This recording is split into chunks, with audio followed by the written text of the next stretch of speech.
दोस्तों good morning. मैं PC electrical channel में आपका स्वागत करता हूं। दोस्तों आज अपन बात करते हैं सेल एंड बैटरी भाग 9 की बात करते हैं। दोस्तों आज अपन पढ़ेंगे, अपन ने भाग 8 में पढ़ा था सेलों का संयोजन। तो सेलों का श्रेणी संयोजन पढ़ा था। दोस्तों सेलों का श्रेणी संयोजन अपन को करते हैं, आपको बताया था श्रेणी में आई समान रहता है। तो श्रेणी संयोजन अपन वोल्टेज रेटिंग बढ़ाने के लिए करते हैं बैटरी में। और सेलों का जो समांतर संयोजन करते हैं दोस्तों, तो अपन समांतर संयोजन क्यों करते थे? समांतर में अपना V समान रहता था। समांतर संयोजन में V समान रहता था तो अपन करंट बढ़ाने के लिए समांतर संयोजन करते थे। तो आज अपन बात करेंगे मिश्रित संयोजन की। आज किसकी बात करेंगे दोस्तों? मिश्रित संयोजन, grouping of cell in mixed संयोजन, सीरीज एंड पैरेलल बोथ संयोजन या मिश्रित संयोजन की बात करेंगे दोस्तों। तो अब बात करते हैं अपन मिश्रित संयोजन की। तीसरा संयोजन की बात करते हैं, मिश्रित संयोजन।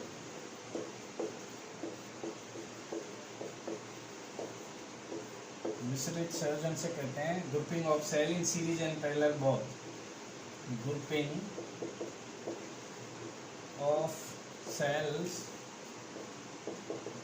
इन series and parallel both, series and parallel दोनों में जब सेलों को जोड़ते हैं उसे अपन मिश्रित संयोजन कहते हैं। और मिश्रित संयोजन क्यों करते थे अपन दोस्तों? श्रेणी संयोजन वोल्टेज बढ़ाने के लिए करते थे, समांतर संयोजन करंट बढ़ाने के लिए करते थे, मिश्रित संयोजन वोल्टेज बढ़ाने वो करंट बढ़ाने दोनों के लिए करते हैं।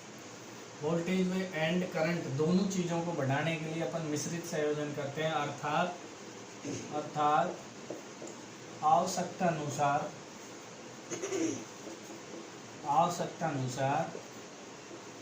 VI प्राप्त करने के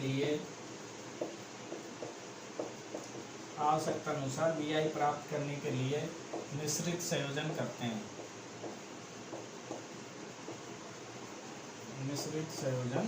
करते हैं। अर्थात आवश्यकता अनुसार VI प्राप्त करने के लिए दोस्तों अपन मिश्रित संयोजन करते हैं। और मिश्रित संयोजन को श्रेणी समांतर संयोजन कहते हैं। इसे संयोजन को हिंदी में क्या कहेंगे दोस्तों? श्रेणी समांतर संयोजन। और इस संयोजन को क्यों करते हैं? जब वोल्टेज और करंट दोनों रेटिंग अपन को बढ़ानी होती है तो अपन मिश्रित संयोजन को करते हैं दोस्तों। तो अभी एक उदाहरण के द्वारा आपको समझाते हैं दोस्तों। इसमें पहले सेलों को श्रेणी में जोड़ा जाता है, फिर श्रेणी की पंक्तियों को समांतर में लगाते हैं। श्रेणी की जितनी भी रो बनती हैं उनको अपन समांतर में लगा देते हैं। सेलों को श्रेणी में जोड़कर समांतर पंक्तियों में लगा देते हैं। पंक्तियों का मतलब है रो।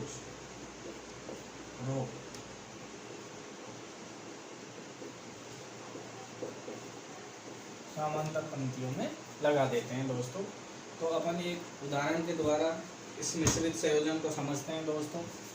एक एग्जांपल लेके समझते हैं मिश्रित संयोजन क्या होता है। आवश्यकता अनुसार वोल्टेज करंट प्राप्त करने के लिए अपन मिश्रित संयोजन करते हैं। और मिश्रित संयोजन क्या होता है अपन इसकी बात करते हैं दोस्तों। एक बैटरी परिचालित परिपथ में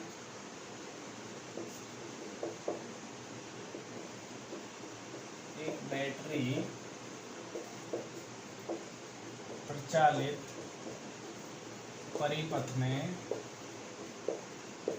6 वोल्ट 4 AH, 6 वोल्ट और 4 AH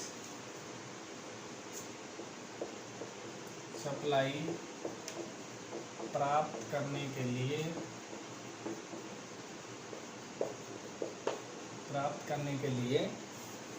1.5 वोल्ट और 2 AH निर्धारण क्षमता वाले कितने सेलों की आवश्यकता होगी? 1.5 वोल्ट व 2 AH निर्धारण क्षमता के कितने सेलों की आवश्यकता होगी? कितने सेलों की आवश्यकता होगी। तो दोस्तों ये कह रहा है प्रश्न कि अपन को कोई बैटरी प्रचालित परिपथ है और उसमें 6 वोल्ट और 4 AH की आवश्यकता है, इतनी सप्लाई देनी है, और अपने पास 1.5 वोल्ट और 2 AH के कितने सेलों की अपन को आवश्यकता पड़ेगी, इतनी सप्लाई प्राप्त करने के लिए 1.5 वोल्ट और 2 AH के कितने सेलों की आवश्यकता पड़ेगी और किस क्रम में लगाए जाएंगे। तो सबसे पहले ऐसे प्रश्नों में दोस्तों श्रेणी में सेलों की संख्या निकालते हैं। पहला पॉइंट है श्रेणी में सेलों की संख्या। श्रेणी में सेलों की संख्या निकालते हैं दोस्तों। तो सबसे पहले जब श्रेणी में सेलों की संख्या निकालते हैं तो अपन वोल्टेज रिक्वायर्ड, वोल्टेज कितना चाहिए अपन को, वोल्टेज रिक्वायर्ड बटे वोल्टेज पर सेल का भाग दे देते हैं। वोल्टेज रिक्वायर्ड में वोल्टेज पर सेल का भाग दे देते हैं। तो दोस्तों वोल्टेज रिक्वायर्ड कितना चाहिए अपन को, 6 वोल्ट चाहिए परिपथ के लिए, और वोल्टेज पर सेल क्या दे रखा है, 1.5 वोल्ट। तो 1.5 का 6 में भाग देंगे दोस्तों तो क्या आ जाएगा, 4 आ जाएगा। कितने सेल चाहिए, 4 सेल। तो श्रेणी में कितने सेल लगाने हैं अपन को, 4 सेल। वोल्टेज रिक्वायर्ड मतलब जितने वोल्टेज की आवश्यकता है उतने में वोल्टेज, एक सेल का वोल्टेज क्या है, आवश्यकता कितनी की है, तो 6 वोल्ट की आवश्यकता है टर्मिनल पर, एक सेल 1.5 वोल्ट का है, तो भाग दे देंगे तो 4 सेल आ जाएंगे श्रेणी में। अब समांतर पंक्तियों की संख्या निकालेंगे दोस्तों। तो समांतर पंक्तियों की संख्या, समांतर पंक्तियों की संख्या निकालने के लिए AH रिक्वायर्ड, AH रिक्वायर्ड कितना AH आवश्यक है और AH पर सेल का भाग दे देंगे। जितना AH रिक्वायर्ड है उसमें AH पर सेल का, तो AH रिक्वायर्ड क्या है दोस्तों, 4 AH चाहिए अपन को, और पर सेल AH क्या है, 2 AH। तो 2, 4 में 2 का भाग देंगे तो क्या आएगा, 2। तो अपन को 4 सेलों की श्रेणी पंक्तियों की कितनी रो बनानी है, 2 रो बनानी है दोस्तों। 4 सेलों के श्रेणी संयोजन के 2 समांतर पथ होंगे। इसका मतलब क्या है, 4 सेलों के, सेलों की संख्या 4 है, श्रेणी संयोजन करेंगे, श्रेणी संयोजन के 2 पथ होंगे। क्या होंगे, 2 पथ होंगे। इतना जो 6 वोल्ट और 4 AH प्राप्त करने के लिए 1.5 वोल्ट और 2 AH के सेलों के 4 सेलों को पहले श्रेणी में लगाएंगे, संयोजन करेंगे उनका। 4 सेलों के श्रेणी संयोजन के 2 समांतर पथ होंगे। कितने समांतर पथ होंगे, 2 समांतर पथ होंगे। कितने पथ होंगे दोस्तों, 2 समांतर पथ होंगे। तो अब अपन इसका चित्र बना लेते हैं। 2 समांतर पथ कैसे होंगे, 4 सेलों के श्रेणी संयोजन के 2 समांतर पथ होंगे। तो अब इसका एक चित्र बना के दिखा देता हूँ दोस्तों इसी क्वेश्चन का। पहले 4 सेल श्रेणी में लगाएंगे,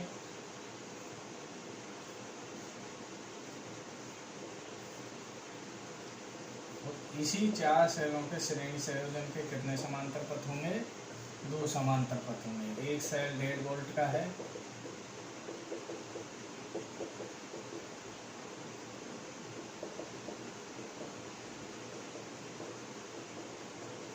तो इसके श्रेणी समायोजन के 2 पथ होंगे। तो इसमें जो यहाँ टर्मिनल वोल्टता मिलेगी वो क्या मिलेगी, 6 वोल्ट और 4 AH। क्या मिलेगी दोस्तों, 6 वोल्ट और 4 AH मिलेगी। और प्रति सेल AH क्या है, 2 AH है। तो ये श्रेणी परिपथ में क्या समान रहती है, AH समान रहती है दोस्तों। तो यहाँ से 4 AH गई तो 2 AH इधर गई और 2 AH इधर गई, तो कुल AH कितने आ गई, 4 AH।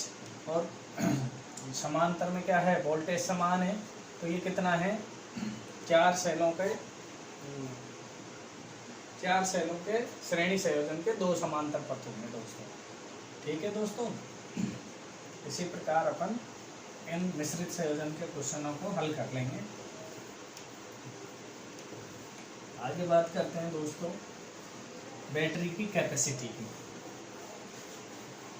आगे बात करते हैं अपन इसी क्लास में, नेक्स्ट बात करते हैं बैटरी की क्षमता की। बैटरी की क्षमता किसमें होती है, तो बैटरी की क्षमता दो चीज़ों में होती है दोस्तों, बैटरी की क्षमता।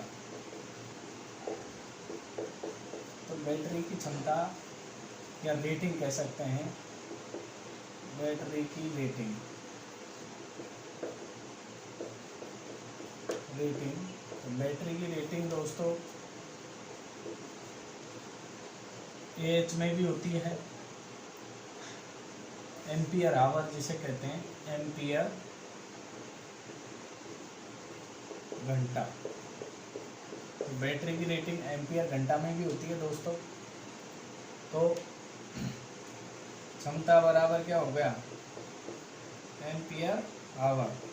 तो इसके त्रिभुज भी बन जाता है, क्षमता बराबर एम्पियर और आवर।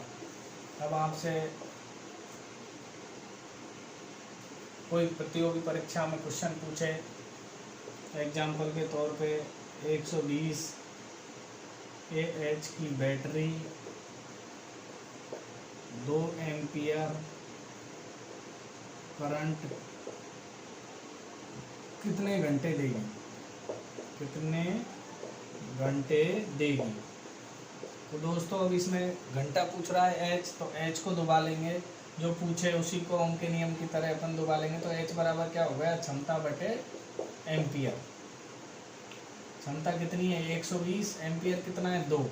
तो 120 में 2 का भाग देंगे तो 2 एम्पियर करंट 120 AH की बैटरी कितने घंटे देगी दोस्तों, 60 घंटे देगी। तो इस प्रकार कोई भी क्वेश्चन आ सकता है कि 2 एम्पियर की बैटरी 10 घंटे करंट सप्लाई देती है किसी लोड को, तो कितनी क्षमता है, तो एम्पियर घंटे का गुणा कर देंगे तो क्षमता आ जाएगी। ऐसे ही एम्पियर निकालना होगा तो क्षमता में घंटे के बाद देंगे। भाई 120 AH की बैटरी 60 घंटे कितना करंट देती है, तो AH में घंटे का भाग देंगे तो अपने एम्पियर आ जाएगी बैटरी। तो इस तरीके से अपन कोई भी क्वेश्चन इसका कर सकते हैं। तो दोस्तों बैटरी की क्षमता AH में होती है। अब AH किसकी इकाई है, AH किसकी इकाई होती है, अपन पढ़ते हैं I बराबर Q/T। तो दोस्तों Q बराबर क्या हो जाता है, I × T। तो I क्या है, I की इकाई एम्पियर होती है, समय की क्या होती है, सेकंड होती है, और यहाँ पे क्या है, घंटा है। तो आवेश की इकाई भी किसके बराबर है, आवेश की इकाई भी किसके बराबर होती है, एम्पियर घंटा के। तो एम्पियर घंटा किसकी इकाई है, एग्जाम में पूछा जाए तो आवेश की इकाई है दोस्तों। किसकी इकाई है, आवेश की इकाई है। या 1 AH, अब ये अपना AH एम्पियर घंटा है, 1 AH बराबर कितना होता है, अपन से पूछें तो 1 AH जो होता है ये किसके बराबर होता है, तो 1 एम्पियर। अब घंटा को अपन को सेकंड में बदलना है, तो घंटा को सेकंड में कितने सेकंड होते हैं, 3600 सेकंड। तो 3600 एम्पियर सेकंड के बराबर होता है। 1 AH किसके बराबर होगा दोस्तों, 3600 सेकंड के बराबर होता है। आवेश कूलाम के बराबर होता है। आवेश की इकाई क्या है, कूलाम। जैसे 3600 एम्पियर, और यहाँ पे जो घंटा था ये अपन ने किस में बदला है, सेकंड में। तो ampere into second, 3600 ampere into second. अब एम्पियर इंटू सेकेंड किसके बराबर है दोस्तों, क्यू के। और क्यू की इकाई क्या है, क्यू क्या है, आवेश, और आवेश की इकाई क्या है, कूलाम।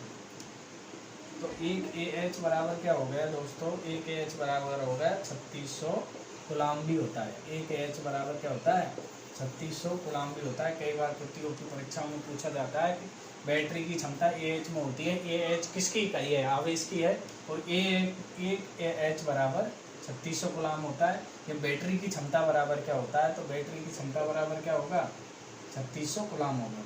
ठीक है। दूसरी जो बैटरी की क्षमता ली जाती है, एक तो AH में ली जाती है, दूसरी बैटरी की क्षमता वाट आवर में ली जाती है दोस्तों। किस में ली जाती है, वाट घंटे में, वाट घंटे में। दूसरी बैटरी की क्षमता वाट घंटे में ली जाती है। और वाट घंटा किसकी इकाई होती है, ऊर्जा की। वाट घंटा किसकी इकाई होती है दोस्तों, ऊर्जा की होती है। ऊर्जा जो KWH में अपन नापते हैं, किलोवाट आवर। ऊर्जा जो कि अपन कहते हैं बिजली की एक यूनिट है, उसकी इकाई वाट आवर होती है। तो वाट घंटे ऊर्जा की इकाई है। और AH क्षमता हमेशा बड़ी होती है,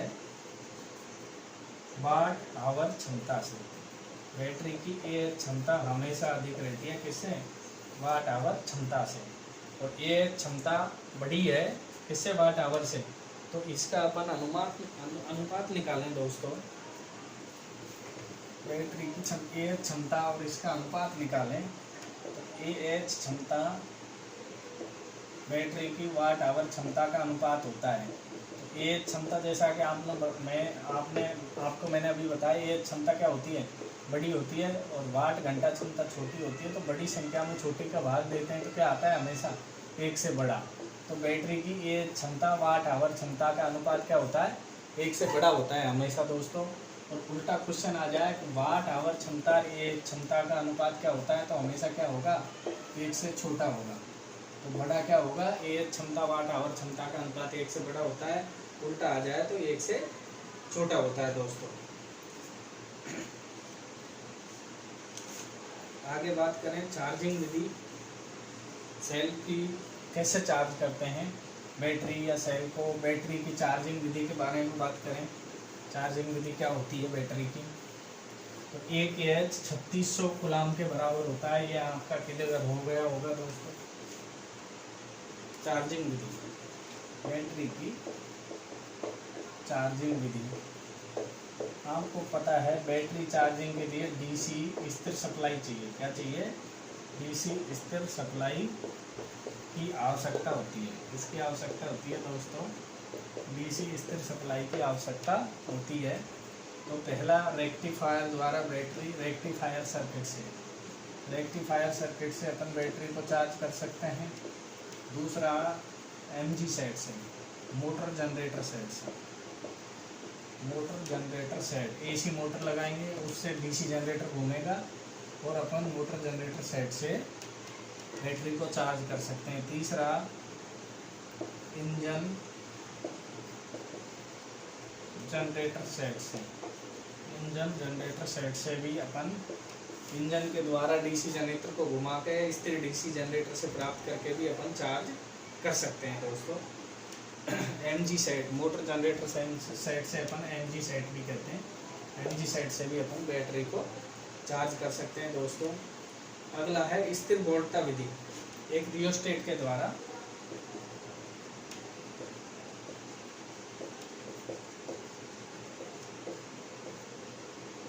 धारा नियंत्रक लगा के रेक्टिफायर का आउटपुट में रियोस्टेट लगा के स्थिर वोल्टेज करके भी कर सकते हैं। और एक स्थिर धारा विधि लैंपों की सहायता से स्थिर करंट देकर भी अपन बैटरी को चार्ज कर सकते हैं दोस्तों।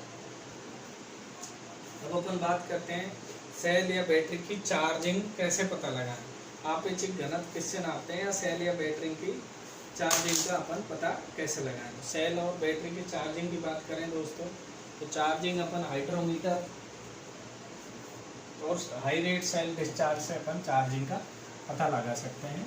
बाकी तो इलेक्ट्रोडों का रंग, निकलने वाली गैस, सभी चीज़ों से अपन चार्जिंग का पता लगा सकते हैं। अब बात करें हाइड्रोमीटर, तो हाइड्रोमीटर दोस्तों इस प्रकार एक यंत्र होता है। ये रबड़ की छल्ली लगी रहती है और इससे अपन इलेक्ट्रोलाइट का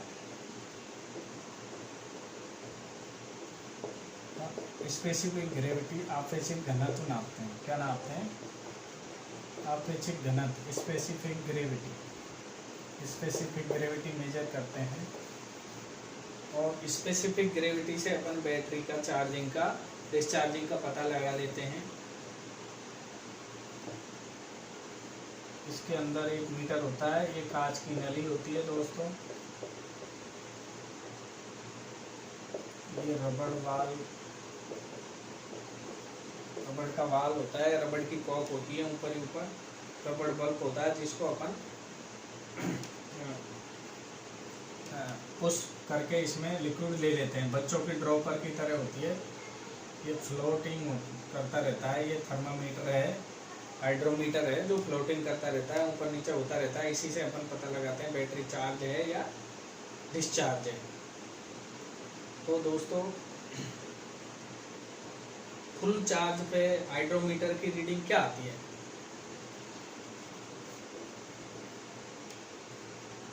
फुल चार्ज पे आपेक्षिक घनत्व क्या आता है? 50% चार्ज और डिस्चार्ज, तीन चीज़ होती है दोस्तों। फुल चार्ज पे आपेक्षिक घनत्व 1.26 आता है, हाफ चार्ज पे 1.20 और इस पे 1.15। तो 50% चार्ज पे 1.20 आता है और इस पे 1.15 होता है। ऐसे ही और हाइड्रोमीटर जो रहता है दोस्तों, ये पलवन के सिद्धांत पर कार्य करता है। किस पर कार्य करता है? पलवन के सिद्धांत पर, फ्लोटिंग के सिद्धांत पर कार्य करता है। पलवन के सिद्धांत पर कार्य करता है। दूसरा रहता है बैटरी का टर्मिनल वोल्टेज नाप सकते हैं अपन। I rate cell discharge tester होता है दोस्तों ये। I rate cell discharge tester, ये भी पलवन के सिद्धांत पर काम करता है। और इससे अपन बैटरी का ईएमएफ मेजर करके भी पता लगा सकते हैं बैटरी चार्ज है या डिस्चार्ज है। अगर इसकी रीडिंग इसमें हाई रेट सेल डिस्चार्ज में 3 जोन बने रहते हैं दोस्तों, एक मीटर नुमा होता है और ये लाल पीला हरा रहता है। लाल पीला और हरा रहता है दोस्तों। अगर इसका इंडिकेशन या इसका जो पॉइंटर है वो लाल पे है तो बैटरी डिस्चार्ज है, लाल पे है तो बैटरी क्या है? डिस्चार्ज है दोस्तों। पीले पे है तो 50% चार्ज है और अगर हरे पे रहती है तो बैटरी पूर्ण चार्ज है। बैटरी क्या है? पूर्ण चार्ज है। अगर हरे पे इसका इंडिकेशन रहता है pointer high rate cell discharge का तो बैटरी पूर्ण आवेशित है, लाल पे रहता है तो पूर्ण निरावेशित है, तो पीले पे रहता है तो अर्ध निरावेशित है दोस्तों।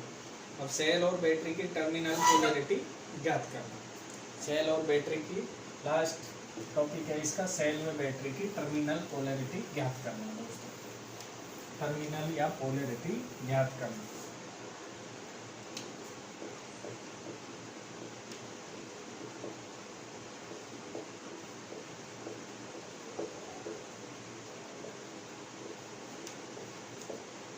टर्मिनल वो पोलैरिटी ज्ञात करना। टर्मिनल पोलैरिटी ज्ञात करने की दोस्तों 3 विधि हैं। पहली विधि है वोल्टमीटर द्वारा। पहली विधि क्या है? वोल्टमीटर द्वारा। दूसरी है अम्लीय पानी द्वारा। दूसरी है दोस्तों अम्लीय पानी द्वारा।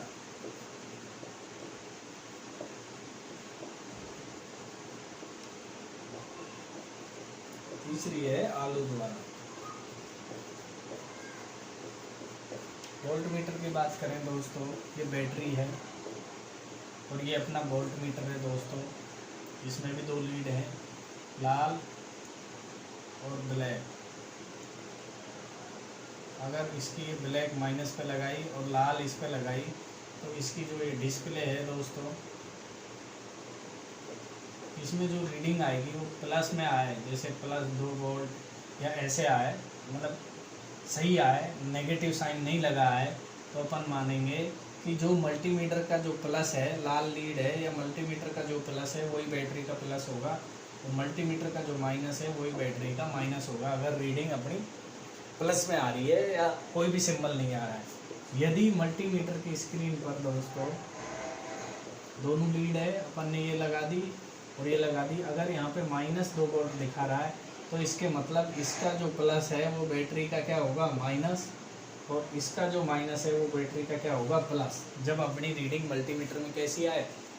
विपरीत रीडिंग आए। तो मल्टीमीटर में रीडिंग प्लस की आ रही है तो मल्टीमीटर का जो प्लस है वही बैटरी का क्या होगा दोस्तों? प्लस होगा। दूसरी अपन बात करें पानी में अम्ल मिलाने पर, पानी में कुछ क्या मिला लेते हैं? पानी प्लस अम्ल मिला के और बैटरी के टर्मिनलों पर डालते हैं दोस्तों। तो जिस टर्मिनल पे, जब बैटरी के टर्मिनलों पे अम्लीय पानी डालें तो जिस टर्मिनल पे बुलबुले उठें, जिस टर्मिनल पे बुलबुले उठें दोस्तों बैटरी के पे, तो वो नेगेटिव टर्मिनल होगा। अम्लीय पानी डालने पर, अम्लीय पानी डालने पर जिस टर्मिनल पर बुलबुले उठें वह नेगेटिव टर्मिनल होगा।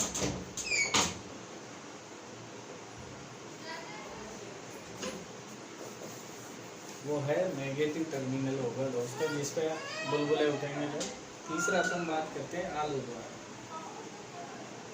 अब आलू द्वारा जो विधि है दोस्तों, तो आलू को अपन काट के बैटरी के प्लस माइनस को एक फ्लेक्सिबल वायर से जोड़ेंगे। ये बैटरी है, बैटरी के ये आलू है। लास्ट विधि है आलू द्वारा। फ्लेक्सिबल वायर से जोड़ते हैं, ये आलू है। तो आलू को काट के यहाँ ले लेंगे, तो जो भी सिरा हरा हो जाएगा दोस्तों, आलू में तार दो जगह लगा लेंगे काट के। जो सिरा हरा होगा वह बैटरी का पॉजिटिव होगा, बैटरी का पॉजिटिव टर्मिनल होगा। दोस्तों आज के लिए इतना ही। थैंक यू, धन्यवाद। अगर ये वीडियो अच्छी लगी तो अपने दोस्तों को शेयर करें, उनसे सब्सक्राइब करवाएं, जैसे उनकी तैयारी भी आपकी तरह यथावत चलती रहे। थैंक यू दोस्तों।